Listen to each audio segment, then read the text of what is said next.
내가 이혼을 해야 되겠다 생각하시는 분들은 언제든지 기억하세요. 이혼은 언제든 할 수 있다.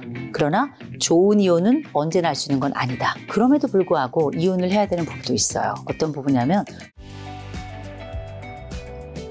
자, 근데 아까 전에 이혼서 여러 개 얘기해 주셨는데 꼭 이혼해야 하는 상황은 그럼 어떤 거죠? 이혼해야 되는 사람도 저는 있다고 생각해요. 네. 전 기본적으로 사람 고쳐 쓰는 거 아니다 이런 얘기들 하시는데 네. 사람은 다 조금씩 변화하면서 지금의 우리 자리까지 온 겁니다. 그렇죠. 이걸 꼭 기억하셔야 되는 게 우리가 나라는 사람도 늘 항구적이고 동일한 사람 같지만 인간은 유전자도 A라는 유전자를 내 부모로부터 받아가지고 태어났지만 죽을 땐 A 다시로 죽는 거예요. 우리가 어떤 환경 속에서 무엇을 먹고 무엇을 배우고 누구를 만나서 어떤 영향을 받느냐에 따라서 나는 다른 존재로 그렇게 그렇죠. 살다가 그렇게 그죠. 죽는 거거든요. 마찬가지로 내가 함께 살아가는 이 파트너하고 처음부터 맞는 사람도 없고 또 같이 살다 보면 안 맞는 게 워낙에 많아져요. 그런데 참 인간은 조약돌 같아서 이 상류 쪽에 있던 그 거친 돌이 그렇게 하루로 굴러굴러 내려오면서 나중엔 작아지지만 누구에게나 사랑받는 작은 조약돌이 되는 거거든요. 저는 그렇게 배우자는 서로 간에 파트너들은 서로 결혼을 하면서 서로를 낳는다고 생각해요. 그러니까 출생을 시키는 거죠. 그리고 그를 키워가면서 서로 조형, 모양을 만들어간다고 저는 생각을 해요. 그래서 이 과정에 어쩌면 서로 잘 조용히 돼서 견딜 만한 부부, 더 나아가서는 우린 만족스러운 부부, 더 나아가서는 우리가 서로 간의 기쁨과 탄성의 고백을 하는 부부들 있지만 결국은 우리가 남은 것은 상처고 지난 것들은 아픔뿐이었다 이렇게 고백을 할 수밖에 없는 부부들이 있어요. 근데 이런 경우라도 좀 반드시 상담받고 그래서 둘만 해결하려고 하지 말고 이들이 보지 못하는 거대한 이 가족의 구조의 문제가 있을 수 있다. 또 이 가족이 보지 못하는 제2의 방법, 제3의 기술들이 충분히 있기 때문에 그래서 우리가 전문가 만나는 거거든요. 상담 꼭 받아보시라 이렇게 말씀드리고 그럼에도 불구하고 이혼을 해야 되는 부분도 있어요. 어떤 부분이냐면 적어도 저는 몇 가지를 말씀드리는데 제일 먼저 상습적 폭력을 가하는 사람들이 있습니다. 무조건. 이거는 예를 들어서 우리가 어쩌다 정말 스치듯 잘못해가지고 상대방에게 피해를 입히는 경우도 있어요. 이런 경우라도 용서는 쉬우면 안 돼요. 저는 이걸 값싼 용서라고 불러요.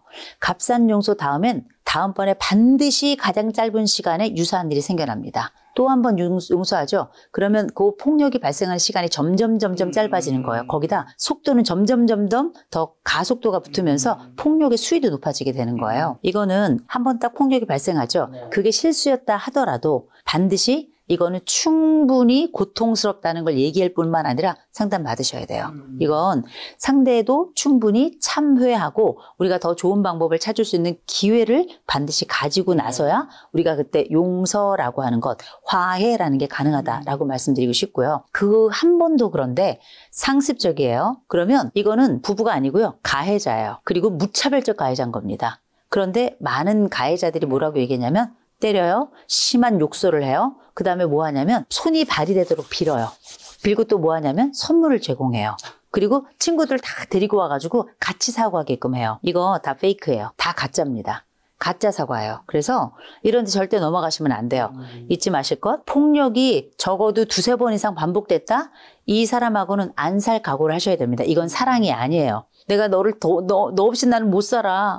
너 없이 못 살아 얘기하는데 못 사는 사람은 때리지 않아요. 못 사는 사람은 가해하지 않아요. 이 사람을 사랑하는 사람은 이 사람을 보호하고 이 사람을 위로하고 이 사람을 어떻게 복리를 향상시킬까를 염려하고 그다음에 이걸 고민하는 사람이지 이 사람을 그렇게 무생물보다 더하게 개나 고양이보다 더하게 이렇게 다루지 않는단 말이에요. 기억하셔야 됩니다. 폭력은 결코 사랑이 될 수 없고요. 더군다나 지속적인 폭력은 무조건 이혼하시길 전 권해드려요. 사람 고쳐 쓰지 못하는 케이스 중에 하나가 지속적 폭력이 있는 사람이에요. 이 사람은 배우자를 사람으로 보지 않는 거 그거 꼭 기억하셔야 됩니다. 두 번째 해당되는 게 지속적 성폭력이 있는 경우예요. 성폭력이라고 하는 게 부부 성폭력이 한때는 우리가 사회적인 이슈가 돼서 이게 정말 부부간의 성폭력이 가능하냐 안 하냐 문제가 된 적이 있었는데 당연히 가능합니다. 그리고 이 부부 성폭력이라고 하는 건 정말 무참해요. 왜냐하면 이 성이라고 하는 주제는 가장 둘 간의 아름다운 순간에 서로가 가지고 있는 삶을 교환하고 영혼을 교환하고 그리고 체액을 함께 교환하는 과정이에요. 이런 모든 과정이 얼마나 섬세하고 얼마나 진지해야 되고 그리고 가장 뜨겁기도 하지만 가장 배려가 있어야 되는 공간이 바로 그 공간이거든요.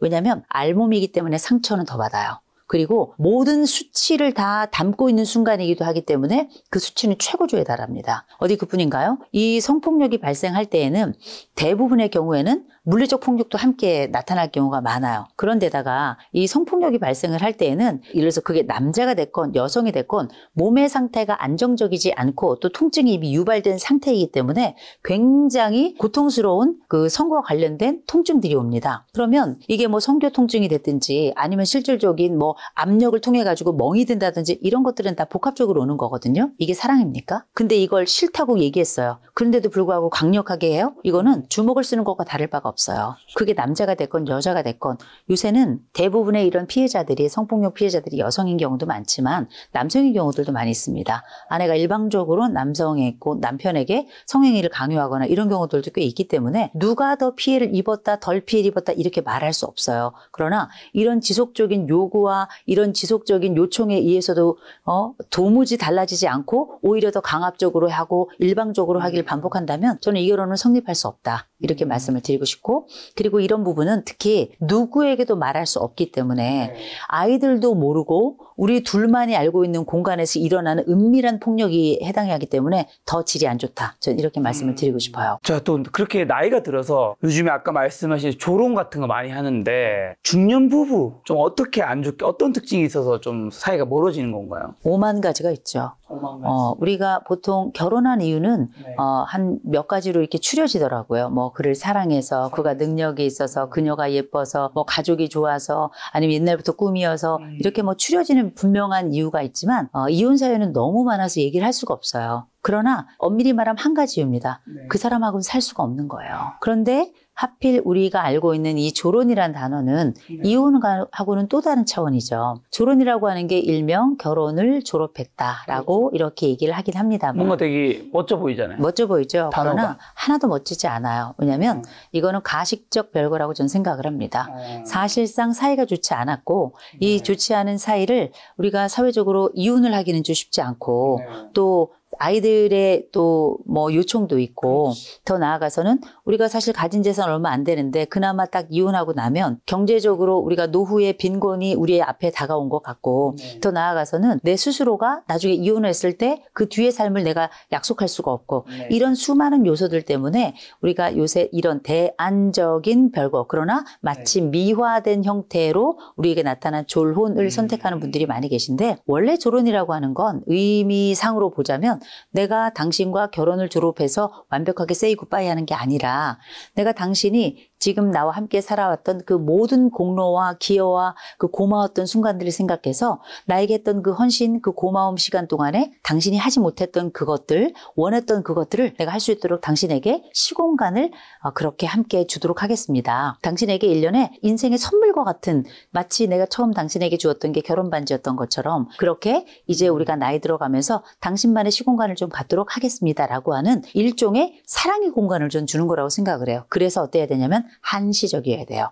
왜냐하면 아무리 사랑의 공간이라 하더라도 사람이 점점 떨어져 있잖아요. 그러면 이 사람이 없는 시간이 나에게 익숙해져요. 그러면 이 사람은 나중에 다시 돌아왔을 때 이 사람이 불편하게 느껴집니다. 이건 이미 조론의 취지 자체를 넘어선 거예요. 그래서 저는 아무리 이 부부가 사이가 좋다 하더라도 기한을 딱 정해놓을 것. 저는 3개월 넘지 마라.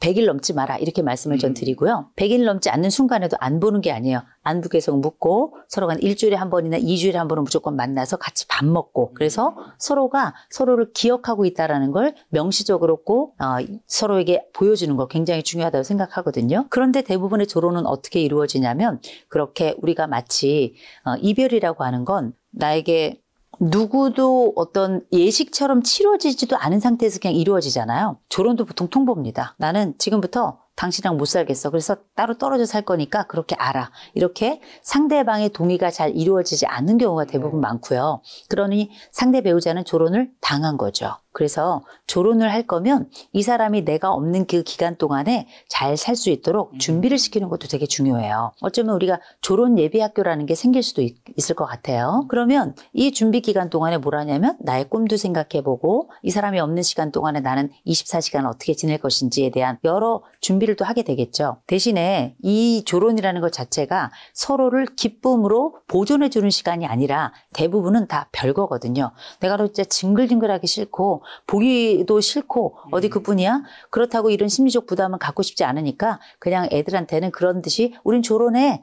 얘들아 내 친구들아 나 조론해. 이렇게 보란 듯이 얘기를 하는 경우가 있지만 10중 8구는 이 사람이 싫은 겁니다. 미운 거예요. 네. 그리고 꼴도 보기 싫은 거죠. 그래서 떨어져 있는 그 기간을 우리가 조론이라고 합니다만 분명한 건 있습니다. 그 조론을 하기 전에 정말 건강한 취지의 조론이라 하더라도 상담을 한두 번 정도는 좀 받았으면 좋겠다. 그 사람의 속마음과 그 사람이 나에게 주는 이 시공간에 대한 기쁨을 고백하기 위해서라도 상담을 한두 번쯤 좀 받아보셨으면 좋겠고요. 그게 아니라 별거를 가장한 곧 조론이라고 하는 이 미화된 이 별거 상황이라면 이거는 부부간에 문제가 있는 거거든요. 이럴 경우에는 반드시 잊지 말고 상담을 좀 받으셔서 이건 꼭 우리가 사이를 또 좋게 가져가려고 하는 것만은 아니에요. 나의 평화는 어떻게 유지할 수 있을 것인가. 이 떨어져 있는 것 말고 우리는 어떤 방법이 있을 수 있고 또 서로를 발견하기 위해서 또 서로 간에 떨어져 있는 동안에도 서로의 이런 불안이나 의심이나 이런 것들을 갖지 않기 위해서 우리는 어떤 것을 해야 될 것인가에 대한 일종의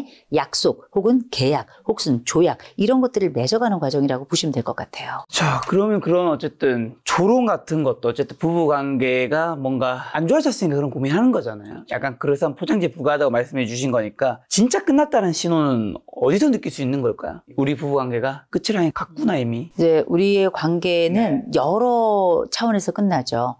제일 먼저 부부가 이혼하게 될 때에는 법적 이혼부터 시작되는 게 아니고요. 정서적 이혼이 먼저 발생합니다. 이 사람하고는 도무지 공통점을 발견할 수 없어요. 이 사람과 나 사이에서는 온도를 발견할 수 없어. 이 사람하고 나는 어떤 노력을 다 해봤는데도 불구하고 도무지 이 사람하고는 함께할 수 없어라고 하는 심정적인 결심이 먼저 발생을 해야 돼요. 그게 정서적 이혼이라고 봐요. 그렇게 정서적 이혼을 하고 나면 그 다음에는 이제 몸의 분리, 곧 몸의 이혼이 시작됩니다. 이걸 우리가 흔히 각방이라고도 하고요. 또는 뭐 별거라고도 하고요. 때로는 가출 형태로 나타나기도 해요. 같은 공간에도 있을 수 없다는 거죠. 그렇죠. 보고 싶지 않으니까. 그래서 그렇게 몸의 분리가 일어나고요. 그 다음에 이제 우리가 도무지 이 사람하고 함께 살 수 없다는 결정을 상호 간에 함께 협의를 보게 되면 우리가 협의 이혼이라는 걸 하고 경우에 따라 한 사람은 이혼을 원하지만 다른 한 사람은 이혼을 원치 않는 상황이 될 때에는 우리가 이제 재판 이혼으로 가는 거죠. 근데 재밌는 건 뭐냐면 한국 사람들은 홧김에 이혼이 되게 많아요. 그래서 준비되지 않은 이혼, 그렇게 정서적으로도 또 몸으로도 경제적으로도 어떤 것도 준비되지 않은 이혼이 많습니다. 거의 대부분 경제적 이혼은 이 재판 이혼이나 혹은 협의 이혼 가운데 거의 대부분 이제 경제적 이혼이 다 되거든요. 근데 내가 준비되지 않은 이혼을 하게 될 경우에는 무슨 일이 벌어지냐면 일단 나는 내가 홧김에 이혼을 확 해버렸어요. 왜냐하면 이혼은 아무 때나 할 수 있잖아요. 특별히 재판 이혼까지 가지 않더라도 협의 이혼 같은 경우에는 결정을 하고 이혼 신청서를 쓰게 되면 그다음 우리가 뭐 숙려 기간이 있으니까요. 3개월 지나 동안에 내가 이따가 뭐 우리 이혼하기로 했어 해서 맨 마지막에 법원에 오시면 그냥 이혼이 되는 거거든요.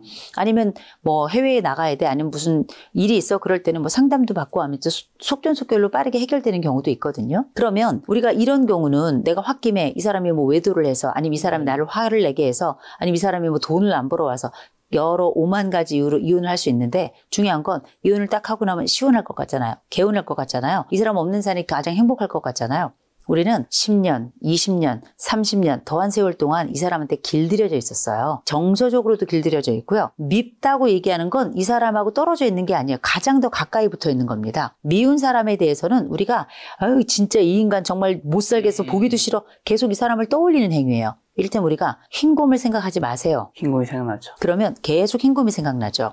그런 것처럼 내가 이 사람이 밉다, 싫다, 지옥 같다 말하는 그 모든 순간에 이 사람이 들어있는 거예요. 그래서 정서적으로 이런 홧김에 하는 이혼을 하는 분들은 거의 10중 8구 이혼한 다음에 굉장히 고통스러워하세요. 우리가 딱 이혼하고 나면 딱 좋아질 것 같아서 이런 미러를 보내듯이 허니문 기간처럼 내가 내 배우자랑 떨어져 있는 그 모든 순간을 기쁨으로 보낼 것 같죠. 쭉 올라가다가 갑자기 마치 아파서 넘어지는 것처럼 훅 떨어집니다. 이게 되게 중요한 게 준비되지 않은 분들이 갖는 전형적인 우울이에요. 이혼 후 우울인데 우리가 이혼을 한다는 건 뭐냐면 이혼한 후가 이혼하기 전보다 나아야 돼요. 그렇죠. 그런데 이렇게 홧김에 하는 이혼은 10중 8구 다 후회를 합니다. 그렇게 후회를 하고 난 다음엔 어떻게 얘기가 되냐면 두 가지가 나타나겠죠. 하나, 정말 이 사람하고 이혼하길 잘했다라고 합리화를 할 수도 있어요.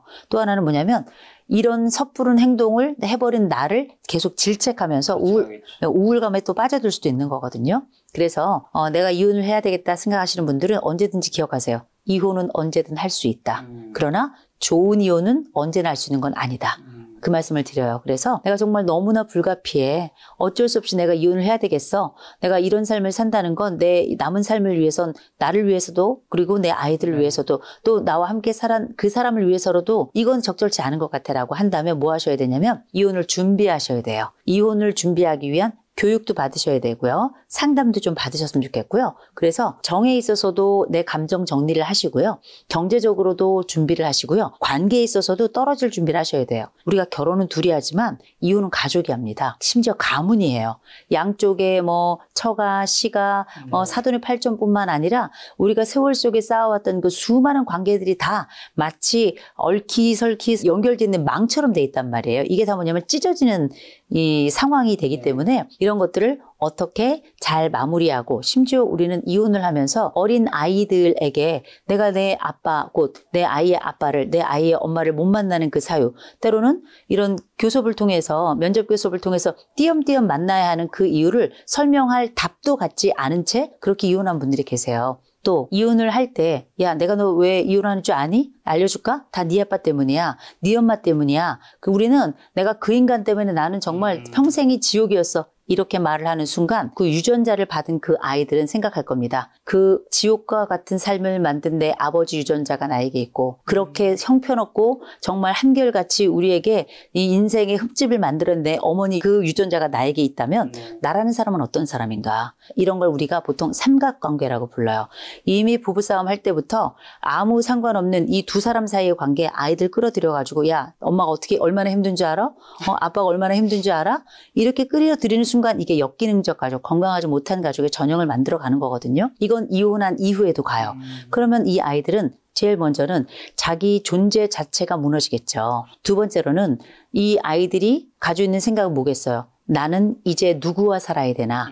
이 어머니, 아버지 둘 중 하나가 재혼을 한다 하더라도 나는 천덕꾸러기가 될 것이다. 이걸 우리는 유기불안이라고 불러요. 존재의 불안 하나 발생해요. 유기불안 발생해요. 거기다 세 번째로는 이 아이들은 사회적으로 본인 스스로가 상처 입게 저절로 본인들이 원치 않는 상황에 나는 상처 입게 되는 거고요. 저는 이혼했다고 무조건 결손이라고 생각하진 않아요. 그러나 이 아이들이 어떻게 생각하는지는 굉장히 중요하다고 생각합니다. 그래서 이런 모든 과정에 이 아이들은 생각하겠죠. 결혼은 무의미하고 인생은 나이가 들면서 점점 불행하고 또 이런 불행이 어쩌면 우리의 세대를 거쳐서 나에게 올 수도 있을 것이다 라고 하는 이런 불안감을 떨치기 어려울 거란 말이에요. 그렇게 폭력적인 아버지와 살고 그렇게 무심하게 떠나간 아버지를 본 딸이 어떤 남자와 어떻게 사랑에 빠질 수 있을까. 또 그렇게 함부로 말했던 그 어머니가 그리고 우리를 한 번도 만나주지 않은 그 어머니가 있었던 그 밑에서 성장한 그 아이는 어떤 여인과 쉽게 사랑에 빠지겠어요.